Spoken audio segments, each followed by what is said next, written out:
Welcome to Night Errant, gentlemen.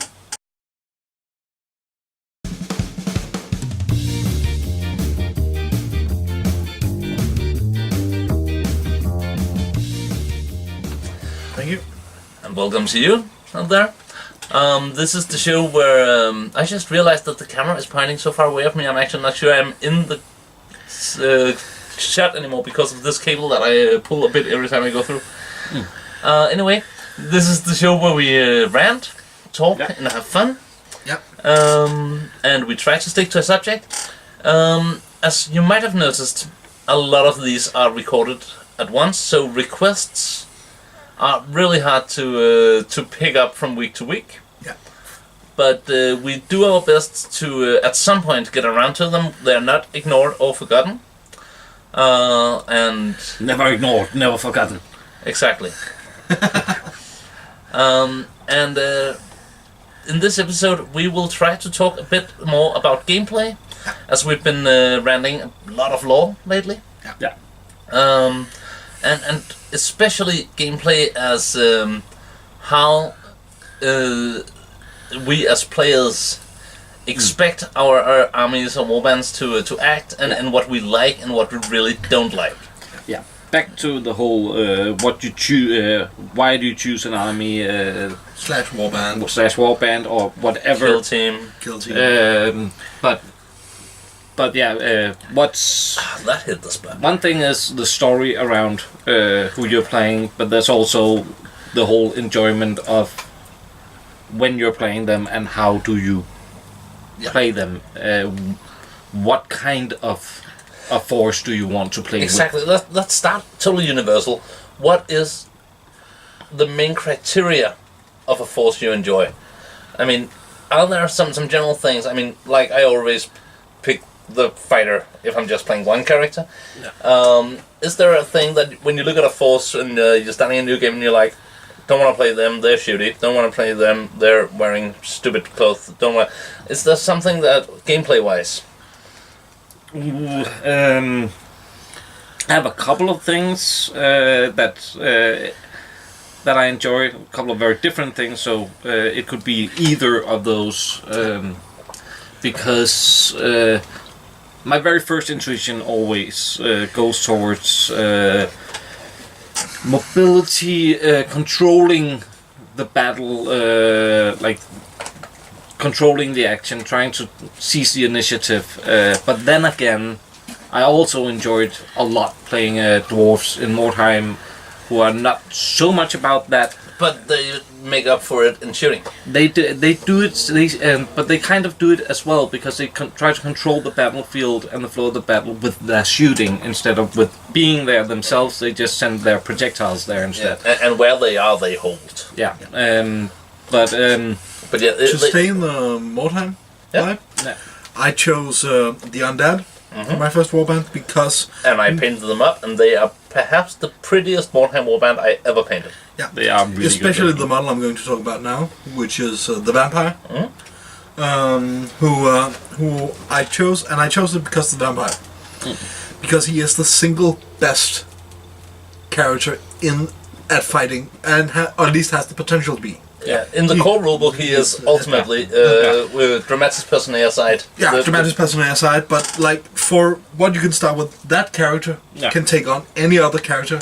The possessed at starting levels, maybe if they are invested in. But there are two of them, and that's unfair. But that one guy, if he gets some good levels on his belt, he will destroy entire warbands. And that was why I chose them. I found out that the playstyle didn't suit me that well. You ended up all the time, as I remember it, pretty much having a hard time being forced to buy the vampire back because you just wanted your necromancer. I had, which is very funny because now I play necrons who do not have a psychic phase, which is sort of like magic. The Lich, the necromancer was the consistent MVP of my warband because he was surrounded by zombies and started just taking wounds off people. Yeah, and you had that spell so you could speed your zombies, so he would basically use them as a yo-yo, throwing them at people, pulling them back, throwing them brilliant spell. Not just as in it was a really efficient spell, it also did something that was really brilliant to the game. Mm-hmm. Yeah. Also, and then I had life steal. Direwolves and zombies that could suddenly move again actually made it a really mobile warband. Yeah. That could suddenly, because they could still charge the zombies and the direwolves, they moved up slow, you really underestimated them, and then BAM! Yeah. They alpha strike you. Like bad. Yeah. However, the playstyle did not suit me in the end, really.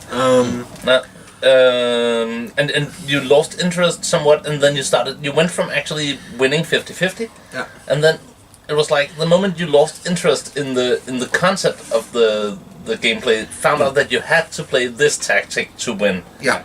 Then you started losing. Yeah. Also, the whole concept of the dregs sort of annoyed me because they were just worse human heroes. And you were insanely unlucky with them. Also, you never managed to get a ghoul hero. I never managed, ever. And I tried. I had a ghoul which went up so many levels that it was pointless to get him a hero. Yeah, and so then he refused to die, and then you fired him. Bought a new one. He went up a few levels, didn't become a hero, and tried a couple of times like that.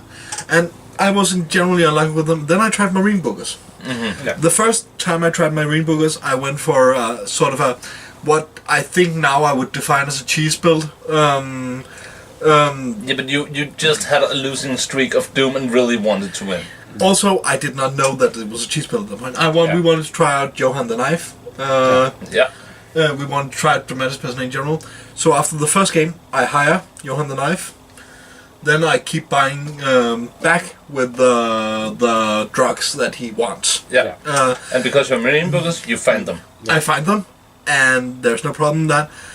And I win every single game by a long streak. People just like, okay, these are the guys you get to kill. Mm-hmm. Then I can leave and have a fight I actually want. Yeah. Because Johan the Knife, backed up by 5 guys with crossbows, just picking up people who went for objectives. Yeah, and then 2 guys with dueling pistols. Yeah, and then a bunch of swordsmen and youngbloods who basically just picked up Weirdstone for XP. Yeah. It was no fun. It was really not.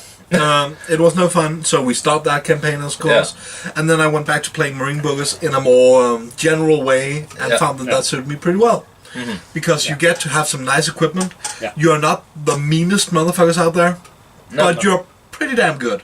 Yeah. And you have some nice quip, which I really like. Again, not the same thing as Necrons. They don't have the whole, I get to take this cool thing and stuff like that. They're basic, but it does the thing where you have a nice solid core and then you do fun stuff around it. Yeah. And you can actually afford it. Yeah. So for me in Mordheim, I started out playing Witch Hunters because I loved the concept. I didn't really like the models except for the Warhammer Quest Witch Hunter. The new ones that came out from Mordheim, except for the Hounds, I actually didn't really like them. No. The aesthetics were too bulky. They had too many layers of cloth and armor to actually be slender and scary. But I picked up a bunch of Rackham Witch Hunters and had a lot of fun painting them. Yeah. And then I started playing a lot when we worked together at a gaming club, and they were so far from my playstyle it wasn't even funny. Yeah. Because before that I just played casually here and there, and I was Witch Hunters and I was just leveling them up to be hardcore fighters. And then I realized, okay, if I want to win with these guys, I built them the miniatures totally wrong, because I want them to have crossbows. Yeah. I don't want them to have crossbow pistols. I don't want them to ninja around with 2 swords and 2 crossbow pistols and be awesome like that, because they're just worse regular human heroes. Exactly the same problem as Drax. Yeah, and the warrior priest did not do what I wanted a warrior priest to do. He was a distance. He was a buff butt for shooters. Yeah. Which is not what you want a warrior priest to do. If you're in doubt, you want him to have a big fucking hammer. Mm-hmm. See the closest his version of Sigmar, and charge it. Yeah. Well, what I ended up doing was I leveled a bunch of flatulence to heroes, suicided my witch hunters, and basically ran a flatulent Warhounds warband with because then the warrior priest could suddenly buff somebody who mattered. And I actually had a lot of fun with that, but that was with a random leveling system. That could only happen because I played approximately 5 games a day and could just reboot my warband and start over if it started to go wrong. Because I would have 10 games under my belt in a short moment and know if this was going the right way. I had a lot of fun with that flatulent warband. And then Empire in Flames came with the Beastman warband, who turned out to be exactly my playing style because I hated shooting. I couldn't play a shooting warband because I was standing there with my crossbow and I had my plan and I would shoot somebody and then I just hear my mouth, my voice say, I charge! Because I'm looking down the model and he has a big ass hat and a big ass sword and the only thing he want to do is he want to kill the heretic. And that problem was kind of solved for me by playing the dwarves because basically it's it's out of range. I can't charge it. And your problem was kind of solved by having what's it called, the Centaur. It was not a problem once I played Beastman. No, but what's it called? Centaur. Centaur. The Centaur. Because when he had sprint and frenzy and had gained a level in attack and has strongman. And drunk. Mine got frenzied. After a few battles, but Then he'd just go turn 1, I charge. And it would charge. No, actually, the best game was versus my cousin, where I decided I would go gentle on him because he just lost a game badly and his warband was falling apart. And then my Centaur, because everything is within charge range and he's frenzied, we were measuring and I was like, he sprints into a ruin up the stairs and wipes 3 of his heroes. And it was like, sorry. Whoops. But to be fair, but I loved playing the Beastmen because they could individually become so insanely powerful in melee, and that was fun for me. That specific incarnation of the warband, when they started winning, they never stopped. No. I think I played 50-something games with them, and never lost one. I remember because Mordheim had that problem that once you started to run away, there were no stopping you. No. And I mean, I had one of my besticles had maxed out attacks, were frenzied, struck first with his badass double-handed Grumble axe, and was just sprinting around next to the Centaur. The only guy who never performed ever was my shaman, because everything he could do was he started his second game. He wanted to throw a spell, cut his own wrist, died horribly, and lost 1 in weapon skill. And after that, he just kept losing stats. And whenever he tried to cast a spell, he would go out of action. For me, my very first Mordheim... So, no spellcasters for me. Just the melee guys were the point. My very first Mordheim experience was since I had a Skaven army, Mordheim came out. I wanted to play a Skaven warband. And I had some fun playing the Skaven warband, and then I found out that... Hashtag no friends. And then I found out that fairly quickly found out that the most efficient way of playing Skaven was give everybody a sling. I did not do that. I didn't even use slings with my first Skaven warband. Because you didn't have any models with slings? Yeah, and Skaven aren't shooty. No. Except in Mordheim, they were. And in Advanced Hero Quest, they were, and they were based off that. But anyways, they got all of a sudden... Oh, wow, that was a good game too. Sorry? All of a sudden, I tried giving everybody slings, and then I won. And then basically it was just, I'm not doing anything, I'm just rolling dice, and then I win. This is not funny. And exactly I couldn't really... especially back then, I had a mentality, I couldn't really play Skaven less efficiently than I could. I couldn't get myself to actually build. Once I knew this would be a better build, especially because you're building a warband. You can be 5 guys more than most others. Yeah, you can afford those guys. Yeah, and it takes you 2 gold crowns per sling. Yeah. Why would you go for the more expensive sword? Yeah. So I stopped playing Skaven. That makes perfect sense. But also, it was really boring game stuff. I actually tried to make a balanced Skaven warband by making them really, really lore heavy. I made up a story about these Bloodfang Fingal and his gutter cutters. Yeah. And I think I could play. And went into like their samurais, so my leaders would actually invest in stupid armor.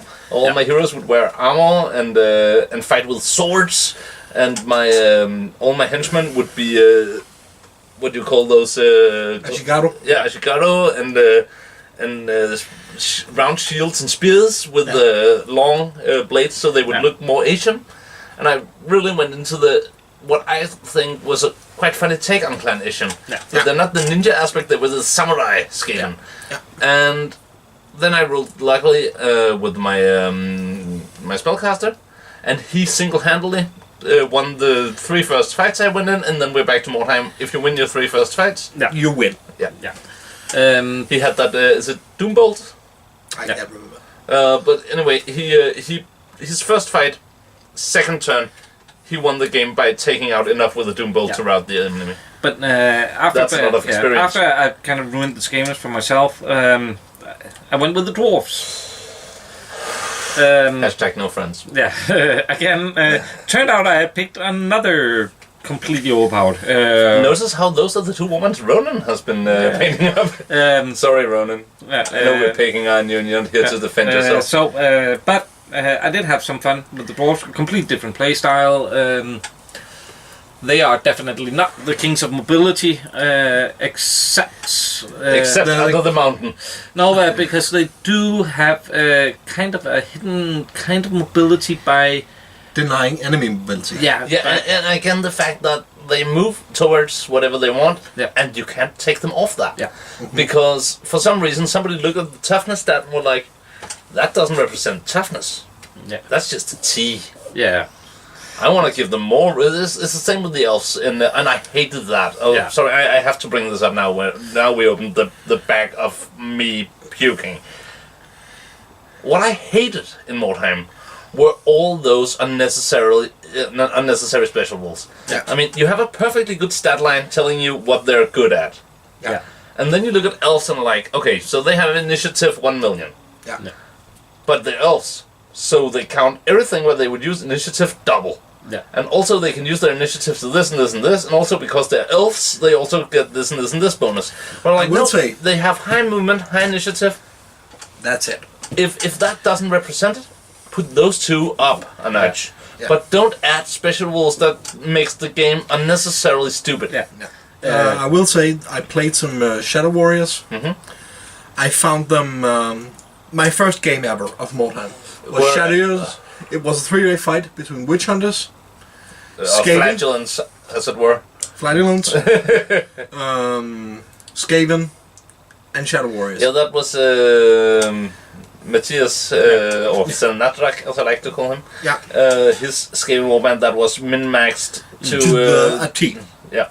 And your Flagellant Warband, which had a couple of games under its belt. I mean, not many at that point, but they had enough that my captain was dead, and I was still trying to get rid of the other witch hunters. Yeah, and I remember just being like, I don't know what these guys are good at because my arrows do nothing.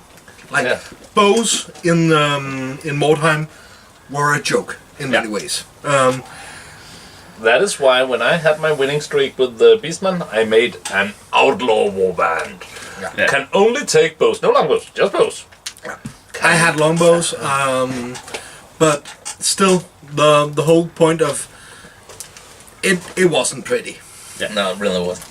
I remember that, but then you made another incarnation of them where you. And we built some models for them that were really cool, and we made one with a double-handed sword because one guy could actually get the strongman skill. Yeah. And they got fluffy, and they balanced out better. Yeah. And they didn't try to just do one thing, because when you read the guides on the internet, it's basically like, you make a hardcore firing line, And then you have one guy that, when it fails, you send him out to die, so the two others still get their experience. Yeah. And the way we ended up playing them were a really balanced team. They had shit equipment from start because you wanted to have guys, but you had those guys, and their stat line in itself actually made up for it. An elf with a knife could beat most other guys equipped. Yeah. I will say, I think they didn't fit my playstyle either. They really didn't, because you, as you mentioned plenty of times, you like to have just different units that have that job and are good at that job, and you like to have enough of them so you can have contingency. Yeah. And that's not elves. No, there's no contingency with elves. No, they're glass cannons, and if they fail, everybody fails. Yeah. My dwarves, that was the second. I love how you try to hide the fact that you just poured your cocktail all over your beard by discreetly. But then I found my niche for more time, which was the Possessed Warband. Yeah. I actually just started that because I wanted to convert a lot. Because green stuff was suddenly on the market and everybody was buying it, and we were like, we want to try the stuff out. We want to do something with this. Yeah. So I figured, hey, Possessed guys, can't really screw this up. If it looks horrible, well, that's kind of the point. I actually made some pretty nice Possessed models. I'm still, you took the Strigorian vampires and gave them extra limbs and dreadlocks and stuff, and that looked really sweet. Yeah. Probably the most expensive models I have ever made. Especially buying a whole tomb sculpture just for one arm. Yeah, just for a claw. Yeah. But I'm just going to ask, are we doing a Mordheim episode, or can we bring other warband? I think the title of this would definitely include Mordheim. Yeah. Because people need to know kind of what they're getting into. Yeah. But if you want to draw comparisons to stuff... I want to do that just after... because I want to... How I found this is because the Possessed, for me, they had... first of all, they had expendable troops... let's keep this kind of Mordheiming, and then let's cut for another episode when we change the subject, because we've been doing a great job and actually having a consistent conversation. Okay. Well, and I think that would be the title of this one, Mordheim, a consistent conversation. Well, for me, Possessed had expendable troops that I could throw away. Yeah. They had a hard-hitting hammer that I could throw in somebody's face somewhere. Possessed. And then they had, very importantly as well, comic relief. Fat Johan, my Magister. The skinny Magister. Yeah, the thing with the rules was, with Possessed, as the only ones, if you lost your Magister, the leader, you could not get a new one, but the guy with the highest leadership in your army, that means one of the Possessed, would gain his magic ability and learn how to cast spells. Because the Dark Souls did not count there, because they were flatulent light. Yeah. So that would become... so basically, he would die. One of my Possessed would gain magic on top of it for no cost, would just all of a sudden learn magic. And some pretty damn good magic for a close combat specialist. And you could promote another beastman. And I could promote another beastman. That was perfect, except for Fat Johan failing at his one job continuously, which was dying. And going into Frostgrave, he kept failing. Yeah, he teleported into combat all the time, armed with a knife and a rolled-up scroll. And I was totally your best friend, because I took him out in every game. Yes, but you never killed him. No, but he was the only time I actually... I'll just point something out. You're going into Frostgrave. No. I'm back to my witch hunters now. Yeah. Oh. Because Fat Johan was the only time I ever got to use that stupid Burn the Witch roll. Yeah. Which is totally not making up for one less weapon skill. Yeah. I'm still bitter that they screwed the witch hunters up, because that could have been so good. I mean, look at elite warbands like the elves and other people who are limited in their numbers. Yeah. Then look at the witch hunters who have all the making of a horde warband, sealets, cheap warhounds, flatulence without equipment. Why limit them to 12 again? because the heroes are suckier than everybody else's heroes? Yeah. That makes no sense. No. I mean, some writer was sitting down and like, oh, these guys are so cool compared to what? Yeah. I mean, I can see how they're cool in a vacuum. Yeah. I mean, wow, the Witch Hunter is so much cooler than the Sealer. But Sealers were pretty much the worst fighter you could get. Yeah. I'm considering right now, what warband would I choose to play today? Oh, that's a good question. And that is yeah, everything that came out in Town Crier and the Annual and stuff, but no fan-made stuff.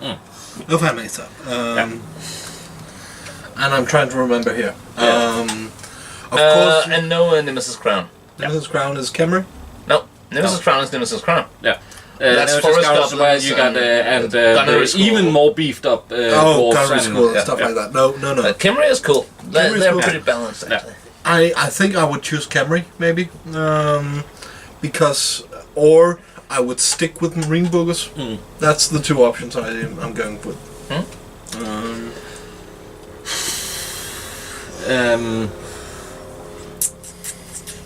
It's a tough one. It really is a tough one. I asked the hard questions. No. I think, actually, I would, even though I hated that they kept coming up with mercenary warbands that, because they were from a new region, suddenly had spellcasters, some demi-human, and a ton of new equipment. I thought that was really stupid. But from a gameplay and modeling point of view, I actually think I would jump in and pick up Osterlanders. Osterlanders are the ones who have the special skill tree with the taunt. That's the fat-bellied ones who can taunt stuff, who are really poor and can't buy expensive equipment. They were I would consider that. Also Sterlanders, but that's mainly because we really like the Sterland color scheme, and they had kind of. But this is a gameplay episode. Yeah, and they can have halflings. You're mixing stuff up, I believe. No, Sterlanders. Avalanders can have halflings. No, it's Sterlanders. Avaland is just above. Sterland is over by... the mood is situated in Sterland. But there is no Sterland warband. Yes, specifically. Yes, there is. Oh? I think there's. Okay, maybe there's not. I actually might you want the one with the halflings. Yeah. And I would paint them as Sterlanders. But actually, thinking about it, I would do Osterlanders, and then I would just remake my Outlaws as Osterlanders because that would fit them so much better. Yeah. And I would do Rustis Rangers, but as a highwayman group who actually were able to do some melee, rather than just being only archers. Yeah. Also, I think I've decided now between my two. I'd do Marine Boogers, and I would do what was he called? He was called. Your seafaring captain guy. No, my RPG hero. Oh, from that Marine book setting RPG we played. Yeah, he was called. I still have the character sheet somewhere. Mozart has two first names, right? Wolfgang. Yeah, he was called Wolfgang, and they would be called Wolfgang's Falcons. Yeah, that's right. Because we played an RPG tabletop. Yeah. Made with the Marine book, set in Marine book with the Mordheim rules. Yeah, we used for combat. We would just have a battle board, a small battle board, but set it up as a Mordheim battle. And then for the more epic battles, the players would encounter larger forces on bigger tables. And they would have henchmen, and they could hire different guys, different places. And that was actually really fun. Yeah. That would make for a great series of battle reports. It actually would. And with that, thank you for watching. If you want to support and improve this channel, there's a link below for Patreon. I will get tired of hearing how do other people say that at the end of every episode? A lot of people actually just have already a pre-recorded thing they just add on. But I think that is pretty much that's even worse actually. I never been good at asking for money, and this is really hard. But The thing is, if you want to support this channel, go to the Patreon link, and you can request either more time or more other stuff. And you like to get voting rights when you when we talk about starting new projects and stuff. Yeah. So do it. Yeah, because right now Gollum has the only. Oh, at this point when we're recording this, Gollum is ultimately deciding when we're starting a new project. Yeah. And so, what it is. Oh my god. So we're not starting a new project yet. No. Oh shit. Purple ink. Anyway, take care and bye bye.